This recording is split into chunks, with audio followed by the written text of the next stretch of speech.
પ્રશ્ન ત્યાં છે કે આપણે પરિસ્થિતિનો સામનો નથી કરી શકતા, કારણ કે આપણા મનના અંદર આપણને કેવલ સુખ જ જોઈએ છે, કેવલ આનંદ જ જોઈએ છે. એટલે વિપરીત પરિસ્થિતિને સ્વીકારી શકતા નથી. આ દુનિયાના અંદર સુખનો સ્વીકાર કરવાથી સુખ વધે છે અને દુઃખનો સ્વીકાર કરવાથી ઘટે છે દુઃખ. પણ આપણે અસ્વીકાર કરીએ છીએ, સુખનો પણ ને દુઃખનો પણ. હંમેશા દુનિયાના અંદર દુઃખ અસ્વીકારવાથી જ આવે છે. જ્યાં મન અને બુદ્ધિ સાથે ભેગા મળીને બેસી જાય છે ને ત્યાં સુખ છે, પણ જ્યાં મન અને બુદ્ધિ વિપરીત ચાલે છે ને ત્યાં દુઃખ છે. ઘણી વાર તમારું મન કંઈક કહેતું હોય અને બુદ્ધિ કંઈક કહેતી હોય. મન કે છે મને આ જોઈએ છે, બુદ્ધિ કે છે તને આ નહીં મળે. મને આ જોઈએ છે અને મને આ નહીં મળે, આ બંને જ્યાં માઇનસ પ્લસનું જ્યાં ગ્રસણ થયું ત્યાં કન્ફ્યુઝન છે, ત્યાં જ અશાંતિ છે. પણ જ્યાં મન અને બુદ્ધિ એક સાથે લાગી જાય છે ને ત્યાં જ સુખ છે.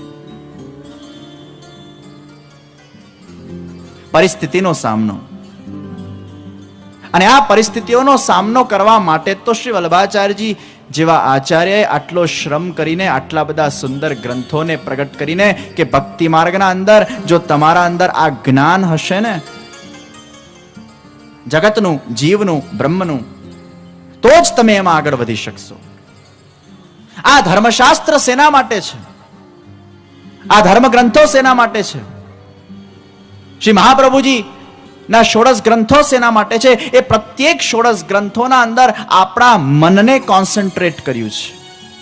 પછી બાલબોધ હોય, નવરત્ન હોય, વિવેક ધૈર્ય આશ્રય હોય કે કૃષ્ણાશ્રય હોય, આ બધા જ ગ્રંથોનો નિચોડ એ આપણા મન ઉપર કેન્દ્રિત કરે છે કે આપણે આપણા જીવનની અમુક પરિસ્થિતિઓના અંદર આપણી શ્રદ્ધાને ડગમગાવીએ નહીં. એના માટે તો આ બધા ગ્રંથોનું એ વાંચન, અધ્યયન આવશ્યક છે.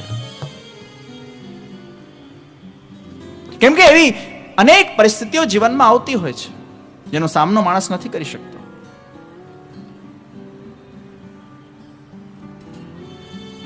બુદ્ધિમાં વિવેક હોવું બહુ આવશ્યક છે.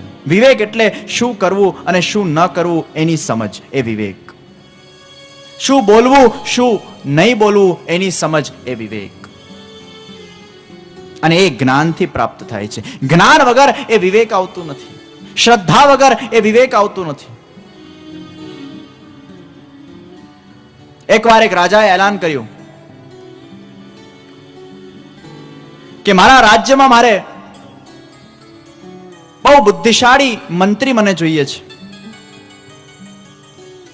અને રાજાએ કીધું કે હું મારા રાજ્યનો મંત્રી એને જ બનાવીશ જે મારી પરીક્ષાના અંદર પાસ થશે. ગામમાંથી 5 બુદ્ધિશાળી લોકોને ભેગા કરવામાં આવ્યા. અને આ 5 બુદ્ધિશાળી લોકો ભેગા થઈને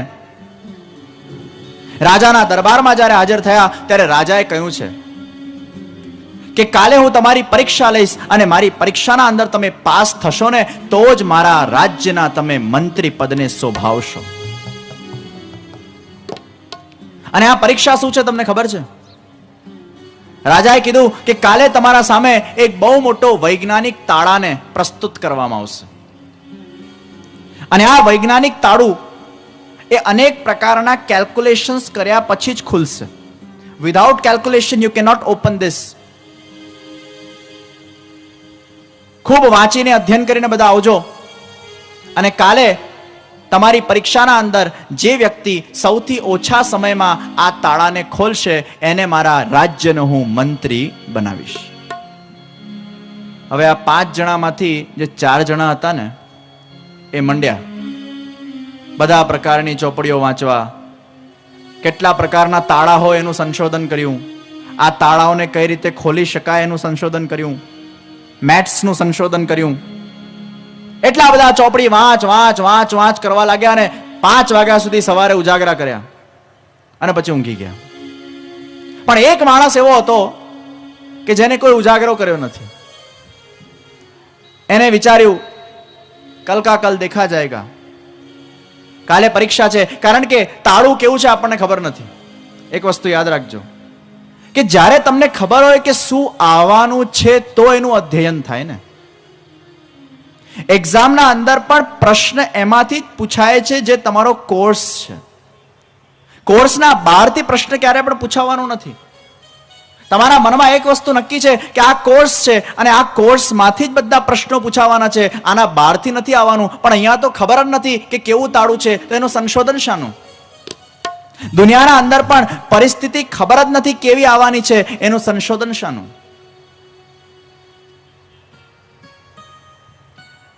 ઊંઘી ગયા છે.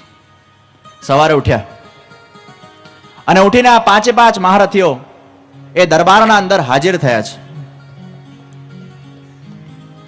મોટું તાળું મંગાવવામાં આવ્યું છે અને આ વિશાળ તાળાને જોઈને બધા એવા ગભરાઈ ગયા કે આ તાળાને તો ક્યારે ખોલશું, આ જન્મમાં તો ખોલવું અસંભવ લાગે છે.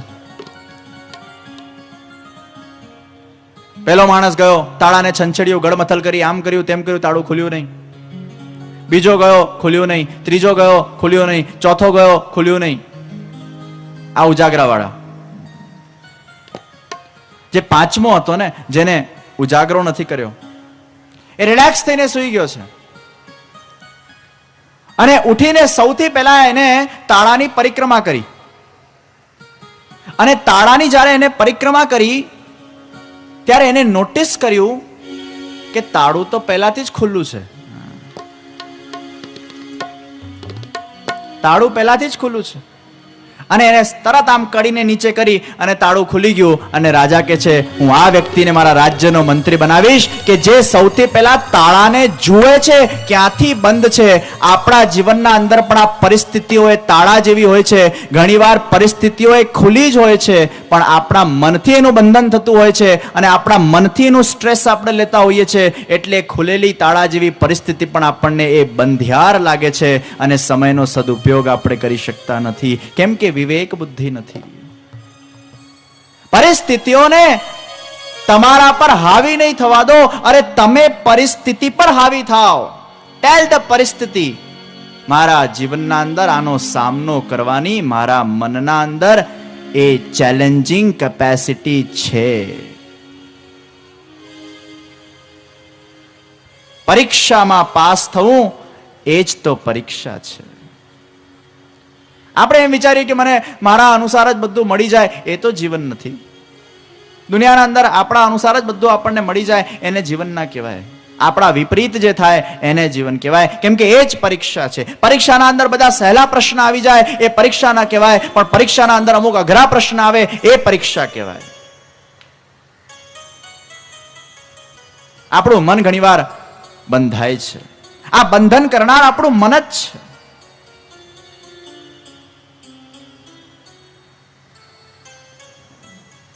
પણ જો આપણા મનમાં પરમાત્મા માટે વિવેક, ધૈર્ય અને આશ્રય હોય ને, એ અનેક પરિસ્થિતિઓને સામનો કરવાની તમારા અંદર સ્વીકાર વૃત્તિ આવે છે.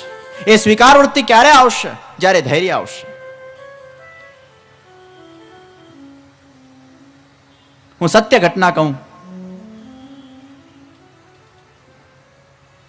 જે મારા જીવનના અંદર બનેલી છે. અને ભગવાને એક મારી પોતાની એક બહુ મોટી પરીક્ષા લીધી. અણધારી, જેની મારા સ્વપ્નમાં પણ મેં કદાચ કલ્પના નહીં કરી હોય, ऐसी परमात्मा ने मेरी खुद की परीक्षा ली. 2.5 વર્ષ પહેલા હું ગિરિરાજની પરિક્રમા કરવા ગયો હતો અને 3 કલાકમાં આખી પરિક્રમા પૂરી કરી. એના પરિણામ રૂપે મારા પગના અંદર કમ્પાર્ટમેન્ટ સિન્ડ્રોમ થઈ ગયું. અને આ કમ્પાર્ટમેન્ટ સિન્ડ્રોમ જ્યારે મારા પગમાં થયું, આખી મારી કોમન પેરોનિયલ નર્વ એ ડેમેજ થઈ ગઈ, જેનાથી પગની પ્લેન્ટર ફ્લેક્શનની મૂવમેન્ટ આવતી હોય.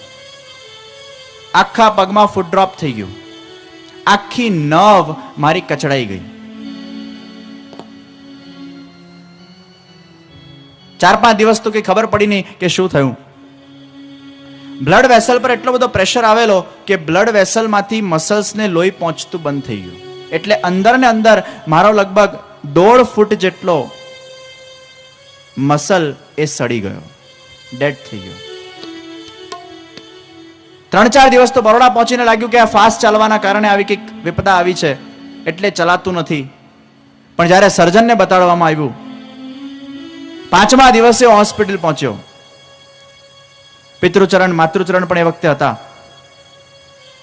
અને 5મા દિવસે જ્યારે હું હોસ્પિટલ પહોંચ્યો ત્યારે ડોક્ટર બોલ્યા કે આપ જો 3 કલાક મોડા પડતે તો આપનો પગ એક કાપી દેવામાં આવતો. If I was 3 hours late, આ પગને કાપી દેવામાં આવતો. એ વખતે ગિરિરાજ બાબાએ એક રક્ષા કરી. 35 દિવસ હોસ્પિટલના અંદર ગાળવામાં આવ્યા. 10 દિવસ જો મારે હાલતનું તમને હું વર્ણન કરું, મારા ઘૂંટણથી લઈને નીચેના એન્કલ સુધી આખો પગને ખોલી નાખવામાં આવેલો. 10 દિવસ સુધી સ્ટિચીસ લેવામાં આવ્યા નતા, કારણ કે અંદરથી ઉઝિંગ નીકળતું હતું. 10 days મારો પગ ખુલ્લો હતો અને પગને આમ પણ હલાવવા જેવી સિચ્યુએશન નથી. Complete bed rest. એ 10 દિવસ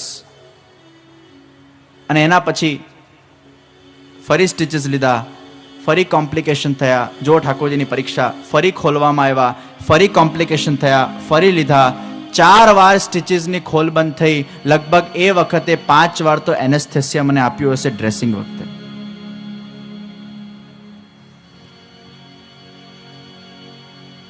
એ 35 દિવસ કમ્પ્લીટ બેડ રેસ્ટના અંદર જ્યારે ભોગવવામાં આવ્યા ત્યારે મને અંતર હૃદયથી અહેસાસ થયું કે ભગવાન આ જીવનની એક સૌથી મોટી પરીક્ષા લઈ રહ્યા છે. જો કદાચ મારા બુદ્ધિમાં વિવેક ન હોતે તો હું એમ વિચાર કરતે કે હું ગિરિરાજની પરિક્રમા કરવા ગયો ને એટલે ભગવાને મને આ દુઃખ આપ્યું. ભગવાન મારા સાથે અન્યાય કરે છે. જો કદાચ મારા બુદ્ધિમાં વિવેક ન હોતે તો મેં ભગવાનને દોષ દીધા હોતે. હું કઈ દુષ્કર્મ કરવા તો ગયો નહોતો, હું તો ગિરિરાજ બાબાના શરણે ગયો હતો અને ગિરિરાજજીએ 35 દિવસ મને ખાટલો આપ્યો. એ વખતે મારા મનમાં એક જ ભાવ જન્મ્યો, કદાચ પૂર્વ જન્મના આધાર ઉપર કદાચ મારા આ જન્મના અંદર બંને પગ કપાઈ જવાના હશે, પણ ગિરિરાજ બાબાએ કૃપા કરવી હતી એટલે મને ગિરિરાજજીમાં બોલાવી લીધા અને પરમાત્માએ મારી રક્ષા કરી છે. અને એ જ કારણે અત્યારે તમારા સામે હું બેઠો છું. એ ભાવ મનમાં જન્મ્યો કે આનાથી પણ અતિશય મોટી વિપદા મારા જીવનમાં આવવાની હોતે, પણ ગિરિરાજજીએ વિચાર કર્યું કે આ વ્રજરાજ કશે બીજે કશે જશે અને એનું બહુ મોટું ખરાબ કોઈક અહિત થવાની સંભાવનાઓ છે. તો ગિરિરાજજીએ મને પ્રેરણા કરી, ચલ તું મારા વ્રજમાં આવ, તું મારી પરિક્રમા કર અને તારું જે પણ દુઃખ છે ને એ એકદમ તલવારનો ઘા એ સોયના ઘાથી હું ટાળું છું. 35 દિવસનું દુઃખ મળ્યું, પણ એ 35 દિવસે મારા 80 વર્ષ તો સુધારી દીધા ને. એ 35 દિવસે परमात्मा अनेक परीक्षा लेते हैं, लेकिन उस परीक्षा में से परमात्मा પોતે જે ધૈર્ય ઘણીવાર આપતા હોય છે જ્યારે આપણને ભગવાન પર આશ્રય હોય. એ 35 દિવસમાં આજે જ્યારે આચાર્ય પીઠ પર બેસીને પૂજ્ય પિતૃચરણોના સાનિધ્યમાં જ્યારે એક દિલની વાત તમારા સાથે હું શેર કરું કે મારા જીવનના અંદર જો મારા પોતાના આત્માના સામે જો અમુક પ્રકારના જો પરિવર્તનો મેં પોતે જો જોયા હોય તો કદાચ એ 35 દિવસ જો મારા જીવનમાં ન આવત તો કદાચ આ વ્રજરાજ કુમારજી અહીંયા બેસીને તમારા સામે કથા નહીં કરતા હોત. કથા કરવાની પ્રેરણા જ હોસ્પિટલમાં થઈ છે. એ વખતે આ શ્રીનાથજીના ચરિત્રનું વાંચન થયું, ચિંતન થયું. એ વખતે જ મારી આસ્થા હજી પ્રભુમાં વધી ગઈ. એ વખતે હું મેડિટેશન કરતો, મને હજી યાદ અમારા નાગદમન શ્રીનાથજી જે બરોડામાં પિતામહચરણના મસ્તકે બિરાજે છે, હું પિતૃચરણ પિતામહચરણ અમે બધા શ્રીનાથજીની ખૂબ ત્યાં જ્યારે જઈએ ત્યારે સેવા કરીએ. નાનપણથી પિતૃચરણો માતૃચરણોના એ સંસ્કાર હતા કે શ્રીનાથજીના ચનસ્પર્શ વગર ભોજન નહીં કરવું. એ વખતે હું એવો ભાવ કરતો કે શ્રીનાથજીના બંને ચરણારવિંદ મારા મસ્તક પર છે અને મારા એ ચિંતનના અંદર, એ મેડિટેશનના અંદર મને શ્રીનાથજીના ચરણારવિંદ ખરેખર સ્પષ્ટ રીતે અનુભવ થતા. હું એવો ભાવ કરતો કે આ બંને ચરણારવિંદમાંથી સારા વાઇબ્રેશન્સ મને મળી રહ્યા છે અને એ વાઇબ્રેશન્સ મારા અંદરના બધા જ રોગોને બહાર કાઢી રહ્યા છે, બધા ડિઝીઝને બહાર કાઢે છે, મારી નર્વ્સને પાછી જાગૃત કરે છે. ડોક્ટર પાસે જ્યારે પહેલી વાર ઓપરેશન થયું ને એ વખતે ડોક્ટર બોલેલા કે તમારા પગને હજી સારા થતા 1 થી 1.5 થી 2 વર્ષ થઈ જશે, કારણ કે નર્વ્સ એટલી બધી કચડાઈ ગઈ છે અને એનો કોઈ ભરોસો નથી. કદાચ આ જીવન પણ પગ લટકેલો રહે, એની કોઈ ગેરંટી નથી. તમારે ઘણા બધા દિવસો સુધી હજી તો વોકર પર ચાલવું પડશે. પરંતુ શ્રીનાથજી બાવાનો ચમત્કાર જુઓ, એમની કૃપા તો જુઓ. 2 મહિનાના અંદર જ, 2 મહિનાના ઓછા ગાળામાં ભગવત કૃપાથી મારા બંને પગ પર હું ચાલતો થઈ ગયો.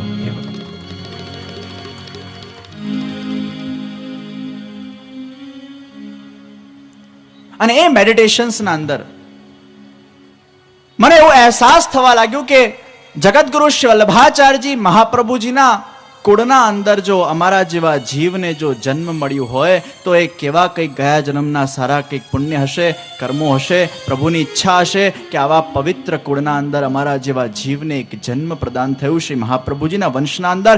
એ વખતે મને અહેસાસ થયું કે મહાપ્રભુજીના વંશના અંદર જો મારા જેવાને જન્મ મળ્યું હોય, આ મારું સૌભાગ્ય છે. અને મારા જીવનના એ વખતે મારી ઉંમર 21 વર્ષની હતી. આજે મારી ઉંમર 24મું રનિંગ છે.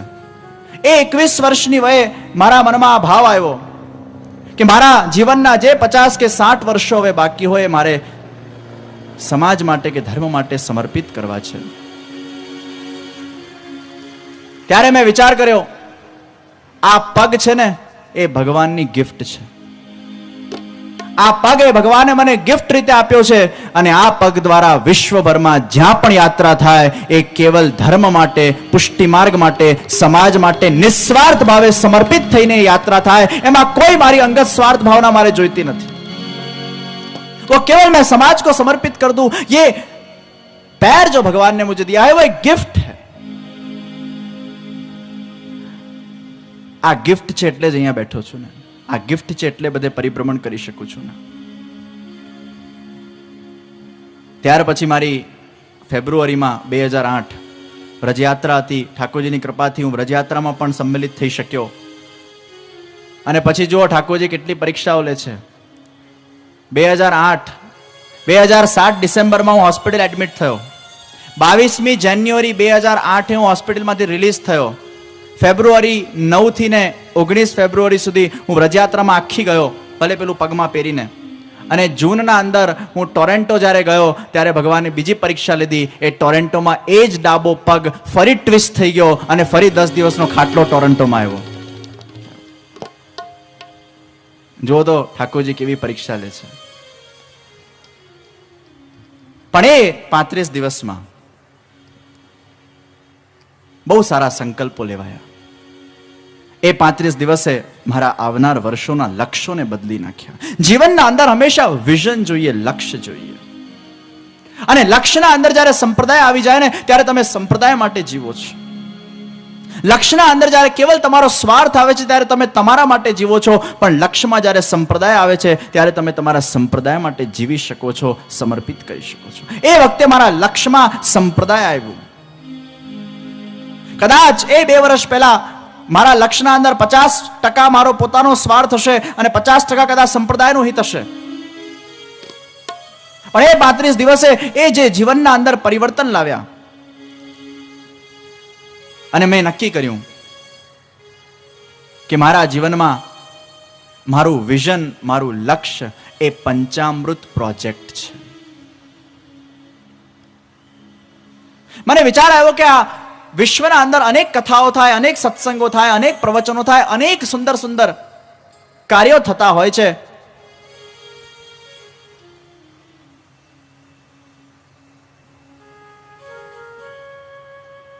મારી ઈચ્છા થઈ કે ફેક્ટરીઓ તો ઘણી બધી હોય છે. શરીર માટે સુખ આપવા માટે ઘણી ફેક્ટરી હોય છે. તમે કોઈ પણ મને ફેક્ટરી બતાવો જે શરીરને સુખ ના આપતી હોય. બધી ફેક્ટરીનું ઉત્પાદન એ શરીરને સુખ આપવા થાય છે. એ વખતે ઈચ્છા જાગૃત થઈ, મારે આત્માઓને સુખ આપે એવી ફેક્ટરીઓ વિશ્વભરમાં ખોલવી છે. અને આત્માને સુખ આપે એવી ફેક્ટરી, એનું નામ છે પંચામૃત પ્રોજેક્ટ. અને આ પંચામૃત પ્રોજેક્ટ કઈ કન્સ્ટ્રક્શન નથી.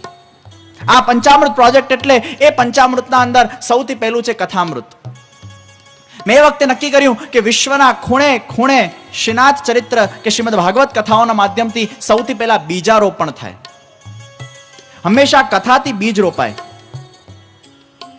કથામૃત કર્યા પછી એ સ્થળના અંદર વલ્લભ યુથ ઓર્ગેનાઇઝેશનની સ્થાપના કરવી. એક યુવાનો માટેની સંસ્થા. કારણ કે કથાઓ ઘણી બધી થઈ જતી હોય છે, પણ 4 દિવસ બહુ આનંદ આવ્યો, હો હા થયો, 4 દિન કી ચાંદની ફિર અંધેરી રાત. કથાઓ ઘણી થાય છે, આ 7 દિવસ ઘણો આનંદ લેવાય, પણ એના પછી આપણા યુવાનો માટે કયું કોન્ક્રીટ વર્ક થાય છે, આપણા સંપ્રદાયના અંદર પર કેવું થાય છે, કે હિન્દુ ધર્મના અંદર કેવું થાય છે.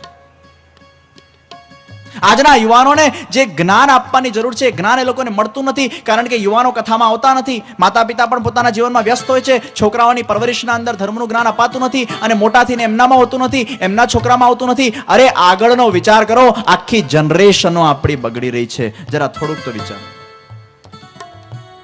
કથા અમૃત એ પહેલું અમૃત છે. સેકન્ડ, વલ્લભ યુથ ઓર્ગેનાઇઝેશનને સ્ટાર્ટ કરવું. આ વલ્લભ યુથ ઓર્ગેનાઇઝેશનનો વિચાર પણ દ્રઢતાથી જો આવ્યો હોય તો હોસ્પિટલમાં આવ્યો છે. પહેલા હતો યુવા સંગઠનો, બાલ સંગઠનો, યુવાનો માટે કરવાની ઈચ્છા હતી, પણ ફોર્મનેસ હોસ્પિટલમાં આવી. તમે લોકો જોયું છે રોટરી ક્લબ ને લાયન્સ ક્લબ, વિશ્વભરમાં 180 કન્ટ્રીઝમાં એની શાખાઓ હોય. કમ્યુનિટી ડેવલપમેન્ટના લક્ષ્યથી કાર્યો કરે, લોકો ભેગા થાય, એક આખું સંગઠન થાય. મને વિચાર આવ્યો કે યુવાનોને શું સત્સંગના માધ્યમથી આકર્ષિત કરી શકાય? ઇમ્પોસિબલ. આજનો કોઈ યુવાનને સત્સંગમાં રસ નથી. આ કટુ સત્ય છે અને દેખાય છે. કેટલા યુવાનો છે કથા મંડપમાં? જરા હાથ ઊંચા કરે તો એ સારા છે. આજના યુવાનોને સત્સંગમાં રસ નથી, પણ આજના યુવાનોને છે ને કદાચ મનોરંજનમાં રસ છે. એ વખતે નક્કી કર્યું કે મનોરંજનના માધ્યમથી શરૂઆતમાં યુવાનોને એકત્ર કરવામાં આવે, ભેગા કરવામાં આવે. હંમેશા જ્યારે વિખરાયેલા મોતી હોય ને, એમને પહેલા ભેગા કરીને માળા બનાવવામાં આવે, પછી જે માળા પર પ્રભુને ધરાવવામાં આવે. આપણા યુવાનો અત્યારે વિખરાઈ ગયેલા છે. મારી ઈચ્છા છે કે મનોરંજનના માધ્યમથી, સ્પિરિચ્યુઅલ મનોરંજનના માધ્યમથી આ વિખરાયેલા યુવાનોના જે મોતી છે એમને ભેગા કરીને એક માળા બનાવવામાં આવે ને પછી એમને સત્સંગમાં ડુબાડવામાં આવશે. તો સંગઠન હશે તો સત્સંગ સતત થઈ જશે. પહેલા તમે સત્સંગ પીરસશો તો એ યુવાનો દૂર ભાગી જશે કે આ તો બધું બોરિંગ છે, આમાં અમને ઇન્ટરેસ્ટ નથી. પહેલા યુવાનોને એમનો ઇન્ટરેસ્ટ બતાડો કે આ યુવાનોની સંસ્થામાં તું જોડાશે, તને કેટલા બધા લોકો મળશે, કેટલા બધા તારા ફ્રેન્ડ્સ બનશે, કેટલું મોટું ગ્રુપ મળશે, કેટલું મોટું એક્સપોઝર મળશે. વાહ, અહીંયા તો બહુ સારા સારા લોકો મળે છે, બહુ બધા યુવાનો મળે છે, બહુ સારું ગ્રુપ છે. એનો ઇન્ટરેસ્ટ બતાડો. અને એનો ઇન્ટરેસ્ટ જ્યારે ડેવલપ થશે ને, 10 જણાના સારા સંઘમાં આવશે ને, એના અંદર પરિવર્તન આવશે. પહેલે મનોરંજન ચાહીએ. તો વલ્લભ યુથ ઓર્ગેનાઇઝેશનના માધ્યમથી પહેલા બીજું અમૃત, મનોરંજન સાથે સત્સંગ કરવામાં આવે. કાંદીવલીમાં મને કહેતા આનંદ થાય છે, આ વાત નીકળી તો કહું કે પિતૃચરણની આજ્ઞાથી કાલે કાંદીવલીના અંદર આપણે ભવ્ય રીતે આ વલ્લભ યુથ ઓર્ગેનાઇઝેશનનું અહીંયા ઉદ્ઘાટન કરવાના છે.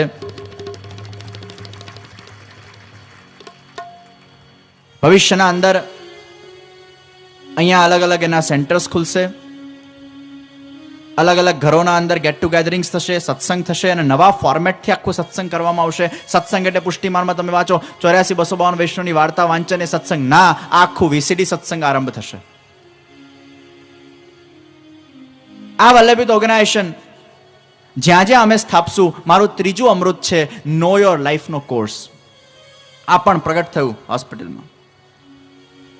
તમે આર્ટ ઓફ લિવિંગ તો જોયું છે ને, ધ્યાન કરાવવામાં આવે, મેડિટેશન કરવામાં આવે, લોકોને શાંતિ મળે, પણ કદાચ જ્ઞાન મળે. આ નો યોર લાઈફના કોર્સના અંદર આજના યુવાનોને 5 લેવલનો કોર્સ તૈયાર કરવામાં આવશે. એના બધા જ ટ્રેનર્સ એ બરોડામાંથી ટ્રેન કરવામાં આવશે. એનું આખું નેટવર્ક ઊભું થશે. અને આ 5 લેવલના અંદર સૌથી પહેલો લેવલ આવશે આ જગત. વાય ગોડ ક્રિએટેડ ધીસ જગત. આ ભગવાને જગત જ કેમ બનાવ્યું? Who are we? Know your own self. Who are you?